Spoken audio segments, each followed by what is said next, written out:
This is the Frankenstein Lecture, and the subtitle of this novel is The Modern Prometheus.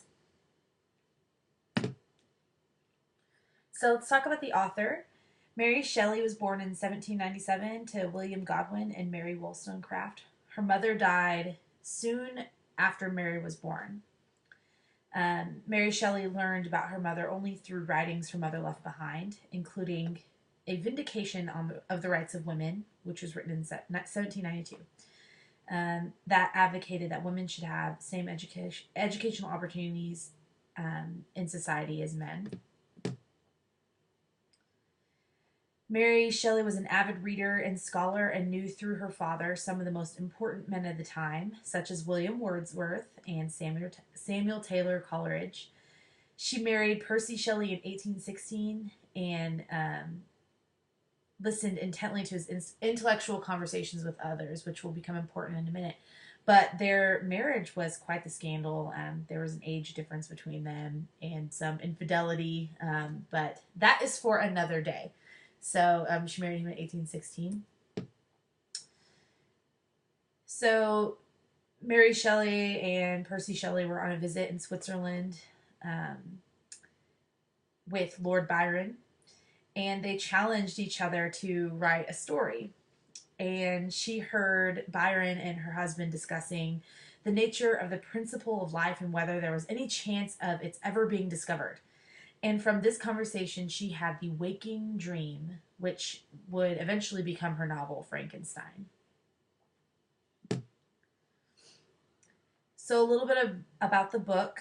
It starts off with this man, Walton, and his letters that are dated 17. We don't know the specific date, but we do know it's set in the latter part of the 18th century, at the end of the Enlightenment and the beginning of the Romantic period. The book critiques the excesses of the Enlightenment and introduces the beliefs of the Romantics. And it reflects a shift in social and political thought from humans as creatures who use science and reason to shape and control their destiny to humans as creatures who rely on their emotions to determine what is right. So keep that in mind as you start to read this book and think about the themes that could be associated with those ideas. So just a quick review of the ideas of the Enlightenment. Remember, this was the age of scientific observation of the outer world. The neoclassicists believed in logic and reason, science and technology. They believed in following standards and traditions. Neoclassicists appreciated elegance and refinement and were interested in maintaining the aristocracy. They sought to follow and validate authority. They actually liked that there was a social hierarchy, that they knew where people belonged in society. And remember, the Enlightenment thinkers believed that humans should be able to control nature. And those important revolutions that were happening during this time, the American and French revolutions, called for individual freedom and an overthrow of the rigid social hierarchy. So they wanted to overthrow that Enlightenment thought that there should be a rigid social order. Also, the Industrial Revolution was happening at the same time. The social system was challenged by change from the agricultural society to an industrial one, with that large, impoverished, and restless working class. Remember, we talked about how the middle class was growing, and they were suffering while the rich classes had an easy time. And so as we shift into the Romantic period, just to review, there was an emphasis on imagination and emotion with individual passion and inspiration. Romantics rejected formal upper-class works and had a preference for writing poetry that addresses personal experiences and emotions in a simple language. And they tended to turn to the past or sometimes an inner dream world. We talked about those unusual experiences, the inside dream world, drug-induced states, things like that. Romantics thought that that was more picturesque and magical than the current world, which was an industrial world. The countryside was turning into a landscape of factories and mills, and so the Romantics were turning back to nature and things that looked better, that were more aesthetically pleasing. This was a time of individual liberty, a rebellious attitude against the tyranny, fascination with nature, and perception of nature as transformative. It can change you, it can heal you. Romantics were concerned with common people. They favored democracy, they desired radical change, and they believed that nature should be untamed, as opposed to the neoclassicists who believe that we are in control of nature. Let's talk more specifically about what a Gothic novel means, what Gothicism is. Gothicism is an offshoot of the Romantic era, the Romantic genre of literature. And Frankenstein is generally categorized as a Gothic novel, a genre of fiction that uses gloomy settings and supernatural events to create an atmosphere of mystery and terror. Shelley adds to her development of the plot the use of psychological realism, delving into the psyches of the characters in an attempt to explain why they react as they do and what drives them to make their decisions. It was an offshoot of Romantic literature. Nature has the power of healing. Gothic writers gave nature the power of destruction as well. So you'll see that dichotomy there. The most common feature of a Gothic work that you'll see through all Gothic works are an indication of the mood through the weather. So the Gothic writers discuss the weather a lot in an attempt to change the mood. Gothic literature is typically in historical or picturesque settings. There's an atmosphere of mystery, gloom, and terror. There are supernatural and psychological plot elements. There are violent, gruesome deaths. And usually they're set in places like medieval castles that have secret passageways and dungeons and towers. So some of the Gothic architecture you're probably familiar with. There's a couple pictures. The architecture from that time evokes a sense of humanity's division between a finite physical identity and the often terrifying and bizarre forces of the infinite. The Gothic aesthetic also embodies an ambition to transcend earthly human limitations to reach the divine. So we're blurring the lines here between humanity and divinity. So like Gothic architecture, Gothic literature focuses on humanity's fascination with the grotesque, the unknown, and the frightening, inexplicable aspects of the universe and the human soul. The Gothic relates the individual to the infinite universe and creates horror by portraying human individuals in confrontation with the overwhelming, mysterious, sometimes terrifying forces found in the cosmos and even within themselves. Gothic literature pictures the human condition as an ambiguous mixture of good and evil powers that cannot be understood completely by human reason. So you should note how different that is from the neoclassicists before them. So therefore, the Gothic perspective conceives of the human condition as a paradox, a dilemma of duality. Humans are divided in conflict between opposing forces of the world and themselves. And Gothic themes of human nature's depravity, the struggle between good and evil in the human soul, and the existence of the unexplainable elements in humanity and the cosmos are prominent themes in Frankenstein. Let's talk about a few motifs that we'll find in Gothic literature. A motif, remember, is that repeated theme or symbol that runs throughout the entire book. So there are common ones in Frankenstein. The double or the doppelganger, which is a German word for double goer, is the first one that we should note. Defined by Frederick S. Frank as a second self or an alternate identity, sometimes, but not always, a physical twin.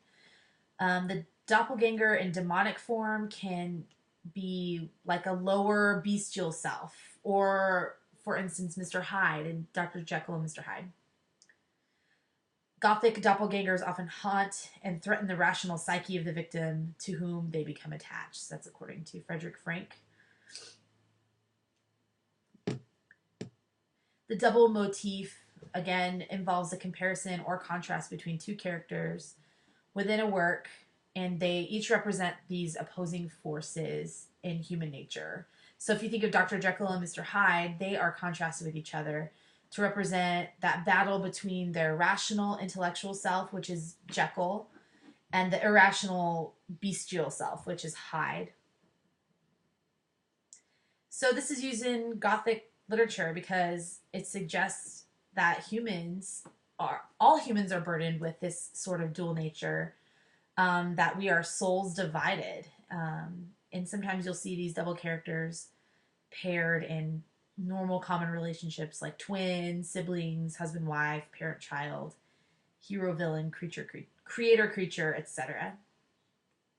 Then we have this Faust motif, which we'll refer to as forbidden knowledge or forbidden power throughout Frankenstein. And that's throughout the book. Basically, forbidden knowledge or power is often the Gothic protagonist's goal. The Gothic hero questions the universe's nature, and they try to comprehend and even control supernatural powers that mortals shouldn't be able to understand. So the hero tries to overcome his own human limitations and make himself into a god. And this ambition usually leads to the hero's fall or destruction. However, Gothic tales of ambition sometimes cause us to admire these heroes because they have the courage to defy, their limitations or fate or the forces of the cosmos or whatever we want to say, because they're getting out of the mundane, the humanity. And so it's kind of interesting how we sometimes applaud those heroes, but we have to question, are they really heroes if they're doing that? Another motif is the monster, satanic hero, the fallen man motif. So that, again, that courageous search for the forbidden knowledge always leads to the hero falling or self-destructing or the corruption, much like Adam's fall. So consequently, the hero in Gothic literature is also a villain. It's interesting. The hero is isolated from others by his fall and either becomes a monster or confronts a monster who is his double. He becomes a satanic hero if, like Satan, he has courageously defied the rules of God's universe and has tried to transform himself into a god. So just a side note, the mad scientist type of hero that we see, he tries to transcend human limitations through science, is really popular in Gothic literature, and it's very popular in, or it's very prominent in Frankenstein.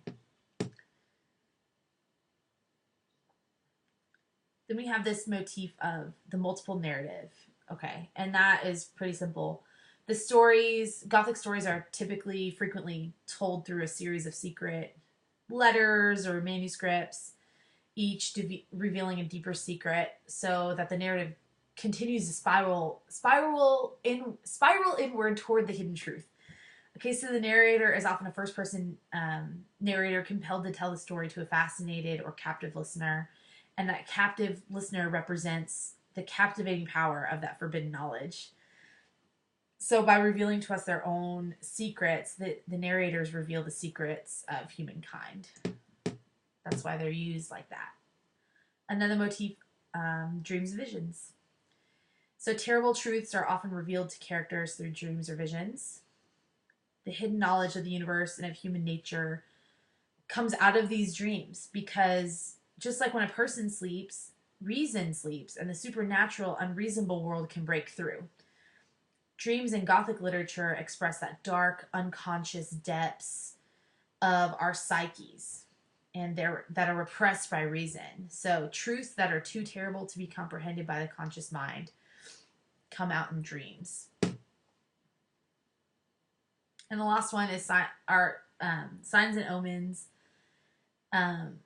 like flashes of lightning, violent storms. Those might parallel some turmoil within the character's mind. So those signs and omens reveal the intervention of the cosmic forces and often represent psychological or spiritual conflict. And so note that when we talk about Gothicism, we talk about gods, plural, and cosmic forces and nature, okay? And that should be a flag in your head as to how romantics thought about divinity. Okay, it was more about nature and less about some force in the sky.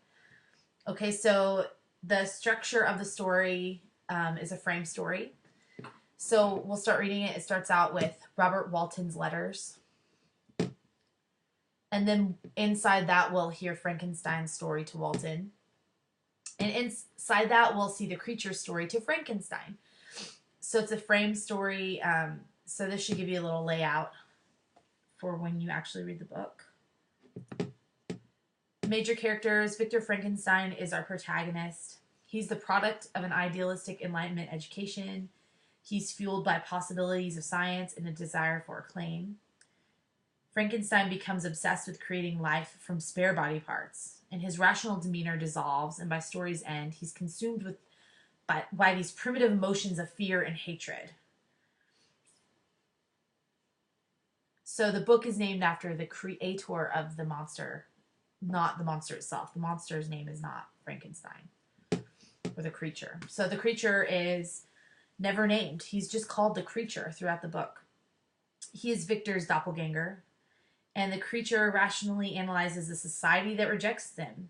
He's a sympathetic character. He admires people. He wants to be a part of human society. He tries to learn, but it only results in violence when he is repeatedly rejected. So there's a message throughout the story, through the creature. And it's really interesting. Then we have some other major characters that you'll need to know. Henry Clerval is Victor's childhood friend.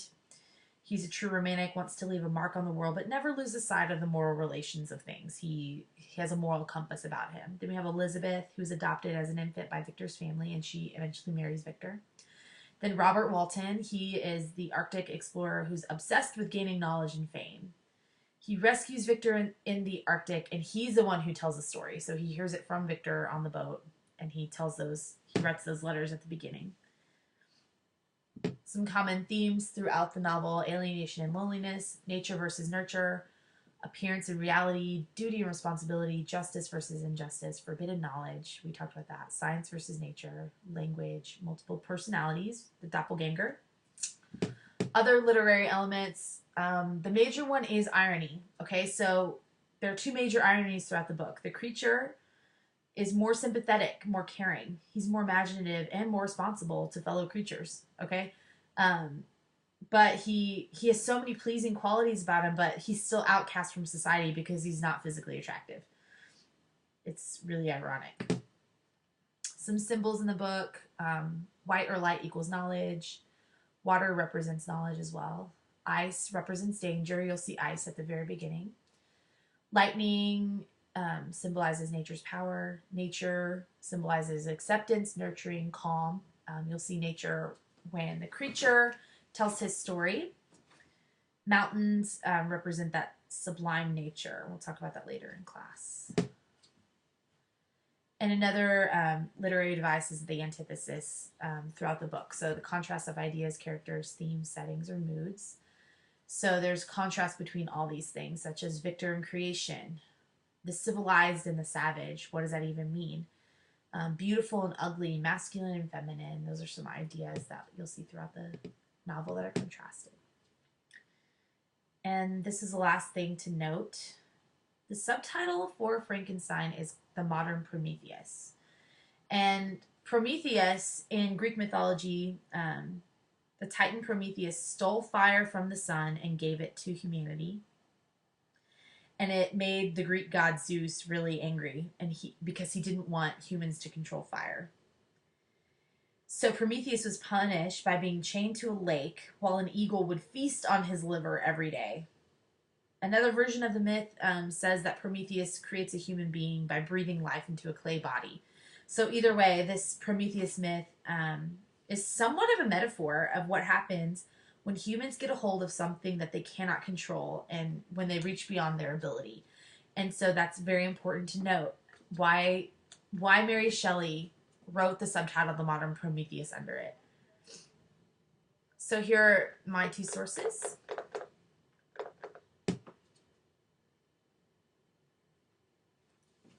Thanks for tuning in.